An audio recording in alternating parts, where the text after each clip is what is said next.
One day, he was alive and well, and he was being Bruce Lee, and he was on the verge of achieving everything he'd ever dreamed of. And the next, he just was gone. For decades, Bruce Lee's death has remained one of the most puzzling tragedies in modern entertainment. Fans searched for answers. Read further into Bruce Lee's notes if I'm going to determine his cause of death. Experts debated theories, and rumors refused to die. Yet the people closest to Bruce stayed mostly silent until now.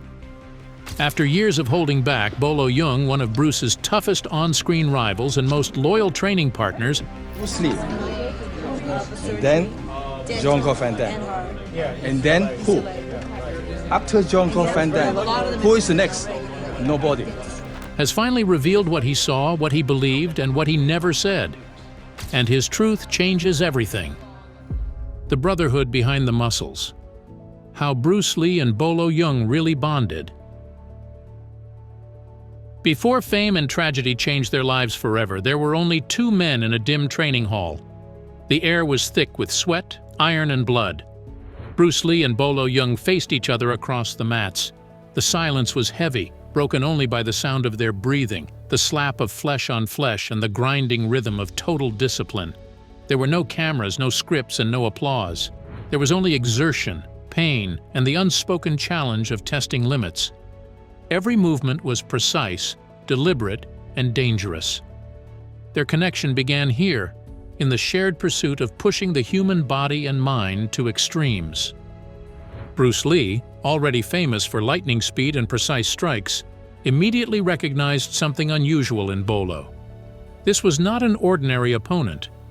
Bolo carried raw, destructive strength, a focus that could not be broken, and a discipline that radiated danger even in stillness. Bruce did not just see a rival. He saw a partner, someone whose intensity could meet his own and whose skill could challenge him in ways no one else could. Bolo Yeung, born Yang Zhe, had already earned respect and fear long even before Hollywood noticed him. He dominated martial arts gyms and bodybuilding competitions with a combination of raw power, perfect technique, and relentless intensity. Few could stand against him. But Bruce Lee did not see only strength. He saw someone who could understand the obsession of training beyond exhaustion, the relentless desire to grow stronger every day, and the kind of discipline that turns physical ability into something frighteningly unstoppable. Their training quickly became a pact of violence and respect. No blow was held back, no block was softened. Every session tested their limits, every strike measured endurance, and every motion carried the unspoken promise of total commitment. They left the mats sweating, battered, and alive in a way that was almost terrifying in its intensity. When it came time to work on Enter the Dragon, the bond between them grew even stronger under the pressure of production. While cameras captured Bruce Lee as invincible, Bolo could see behind the mask. He saw a man driving himself harder than anyone else could bear to watch. He noticed the exhaustion etched into Bruce's muscles, the tremors in his hands, the hidden fatigue lurking behind his eyes.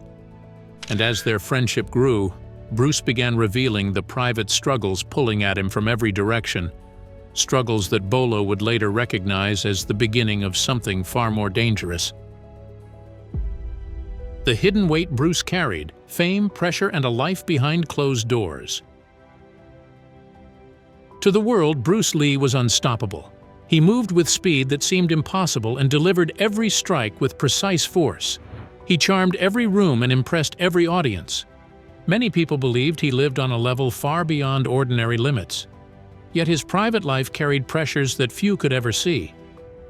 Bruce cared deeply about his family, but his marriage to Linda Lee brought both comfort and constant responsibility.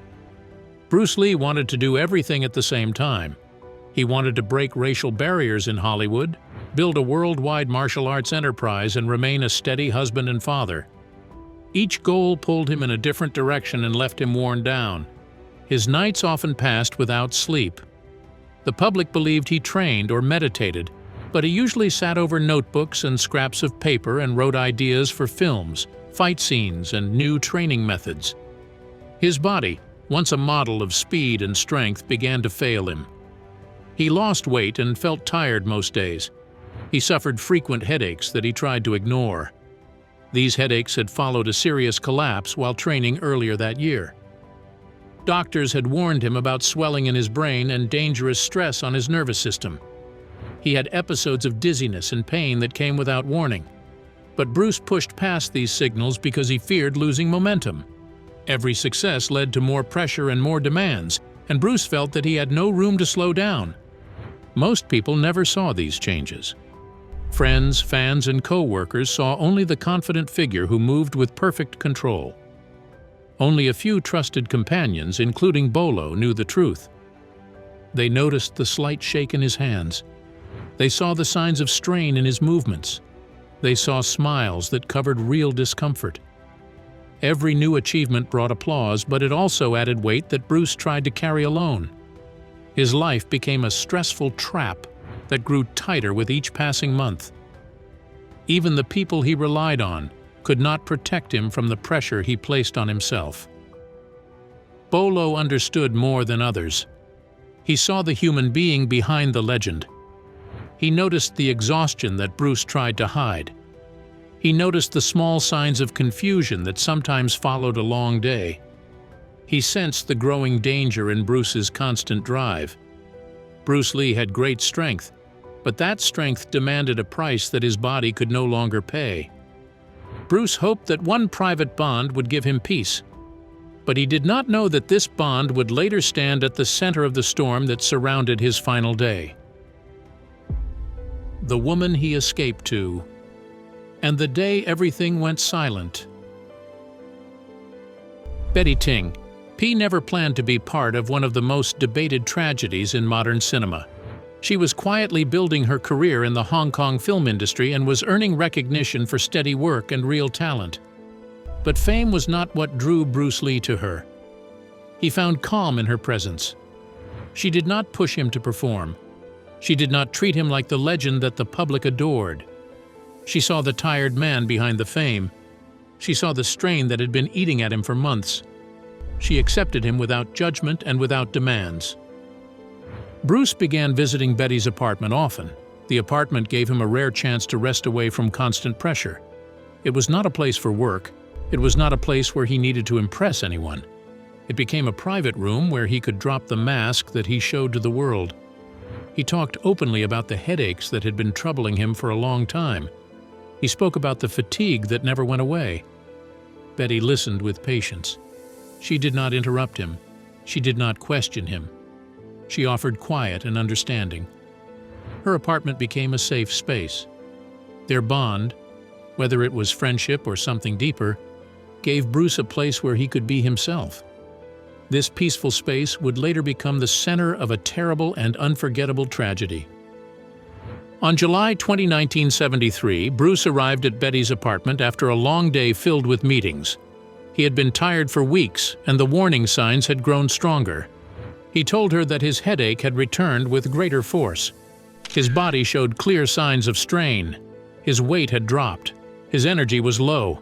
He looked worn out from the pressure he kept putting on himself. Betty saw that he was in discomfort and gave him a mild painkiller. Bruce took the medicine and lay down for a short rest. He expected to get up soon. Time passed and he did not wake. Betty first believed he was in a deep sleep. But when she shook him and he failed to respond, fear took over and she immediately called for help. Emergency workers arrived and tried every method to revive Bruce. But nothing brought him back. Bruce Lee died at the age of 32 in the very place where he had always sought peace.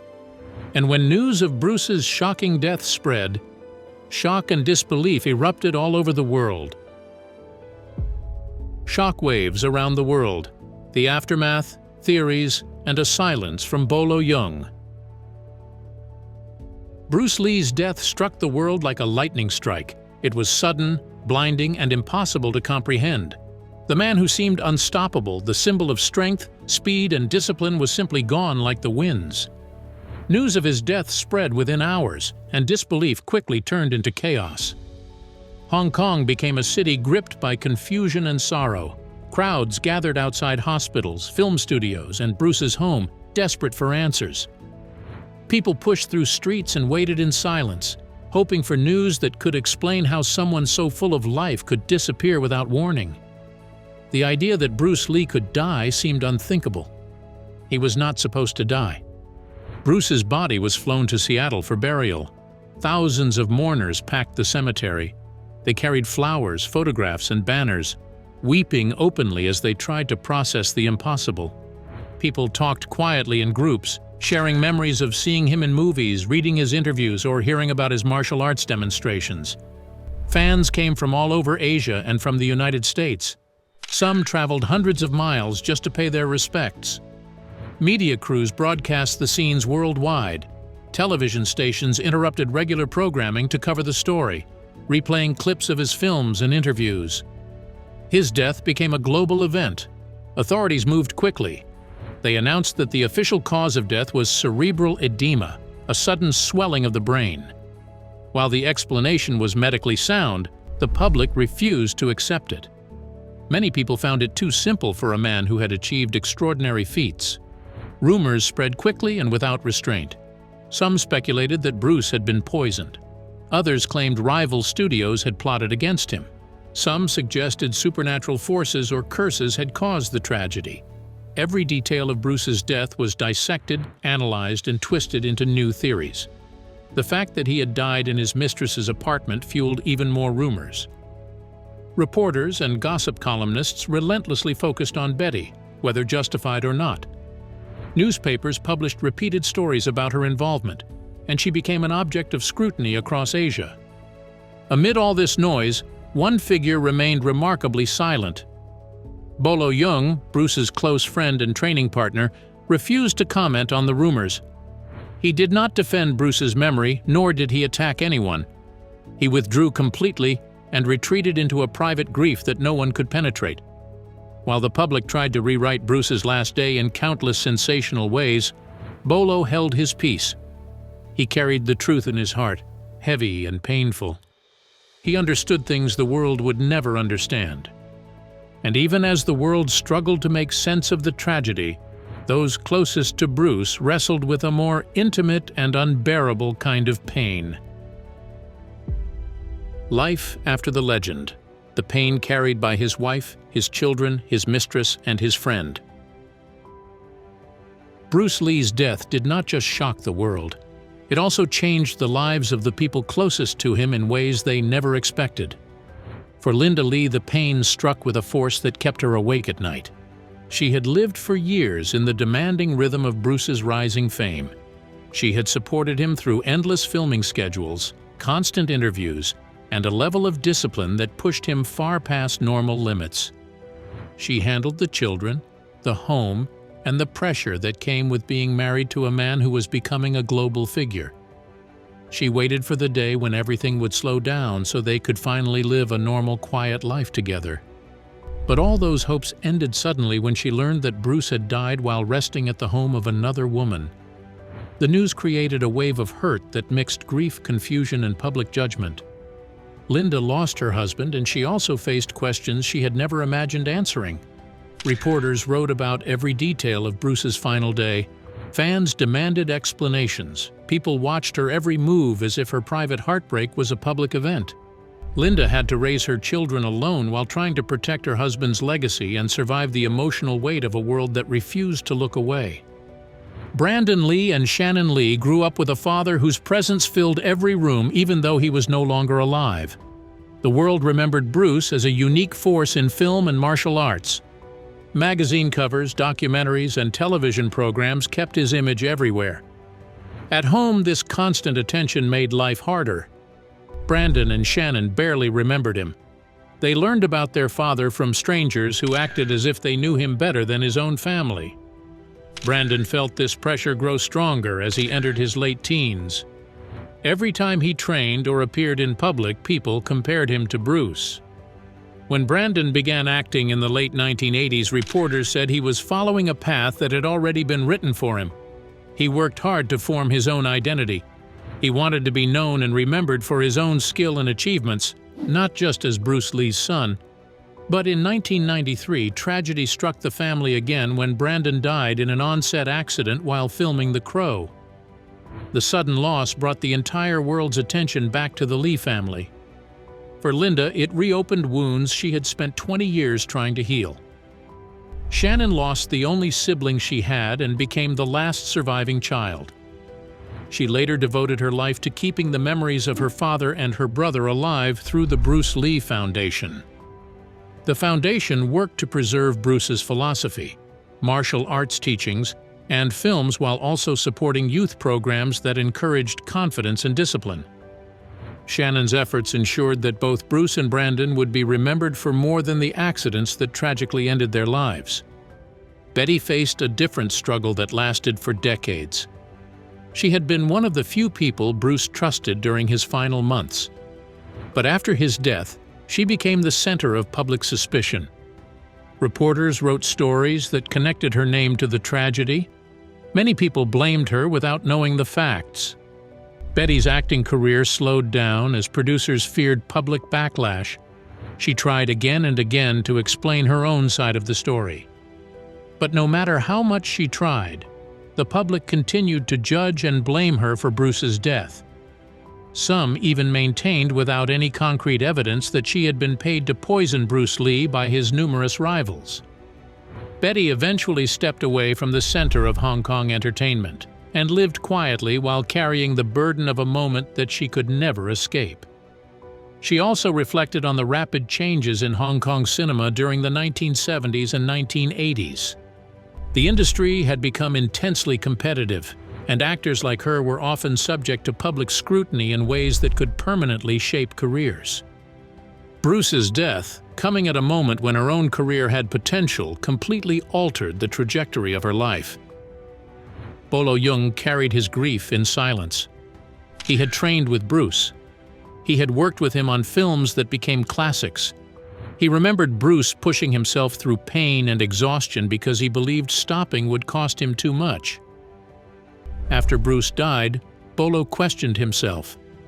He wondered if he should have told him to rest more. He wondered if he could have changed anything.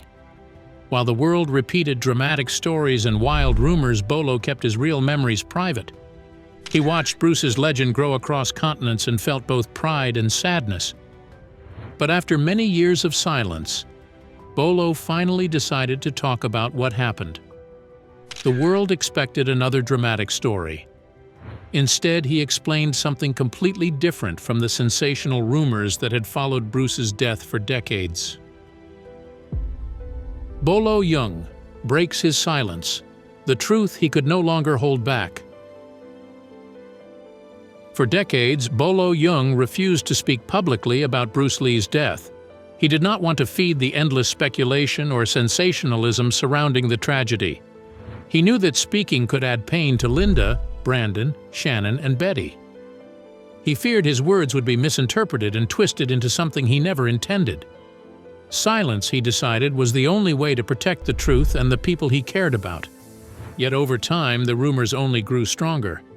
Documentaries distorted facts. New generations were taught incomplete or false stories. Biographies often focused on dramatic interpretations rather than what really happened. Magazine articles and television programs repeated the same speculation, keeping the story alive in ways that were frustrating and painful for those who truly knew Bruce. The pressure to clarify, to give an honest account, became impossible to ignore. When Bolo finally spoke earlier this year, he did not speak with anger or accusation. He did not focus on poison, enemies, or conspiracies. Instead, he spoke about what he had actually seen in the months leading up to Bruce's death. He described a man collapsing under the weight of his own ambitions. Bruce was exhausted, thin, and in pain, yet he refused to stop. He pushed himself beyond limits that would have broken most people, driven by the belief that he could achieve perfection in both martial arts and cinema. Bolo went further than simply describing Bruce's physical and emotional state. He revealed how Bruce's death had affected those around him, especially Betty. Bolo admitted that Bruce had never intended to harm her, but his presence, his secrets, and the pressures surrounding him had drawn her into a situation she could never fully escape. He also reflected on the constant scrutiny from fans and media, the pressures of maintaining an image of invincibility, and the impact this had on everyone in Bruce's circle. Bolo's account emphasized the human cost of Bruce's final days, showing that even someone who seemed invincible had left behind pain that no one could ignore. Bolo's revelation was not an accusation. It was a careful, painful observation from someone who had witnessed the human cost of Bruce's final years. And there was one final truth he saved for last, something even more personal. The final truth: what Bruce Lee's death taught Bolo Yeung about greatness and its price. When Bolo Yeung reflected on the death of Bruce Lee, his voice carried real regret and quiet sorrow. He did not speak like an action star. He did not speak like a man trying to protect a legend. He spoke like someone who had watched a friend push himself far beyond any safe limit. Bolo admitted that he once believed Bruce could not be broken. He watched his speed and discipline and believed that nothing could stop him. Yet the truth was very different. Bruce hid his pain from almost everyone. He ignored the strong warning signs that his body gave him. He acted as if strength could protect him from anything. Bolo later understood that Bruce was far more sick than he ever admitted and far more sick than the public ever knew. Bolo explained that Bruce did not fall because of one sudden problem. His death was the final result of years spent forcing his body to work under dangerous strain. He lived with headaches that returned again and again. He lived with weakness and dizzy spells that he tried to hide from his friends. He lived with stress that placed real pressure on his heart and nervous system. He kept pushing forward because he wanted to prove himself to the world. Bolo believed that this desire to prove himself became Bruce's downfall. He believed that Bruce would still be alive if he had stopped and asked for help. The man who inspired millions could not bring himself to rest, and that refusal cost him everything. Yet Bolo also found meaning in what Bruce left behind. Bruce changed martial arts and film forever. He inspired people all over the world to pursue their dreams. Knowing the truth about his struggles made his achievements even greater. In the end, Bolo spoke because he wanted people to understand the real man behind the legend.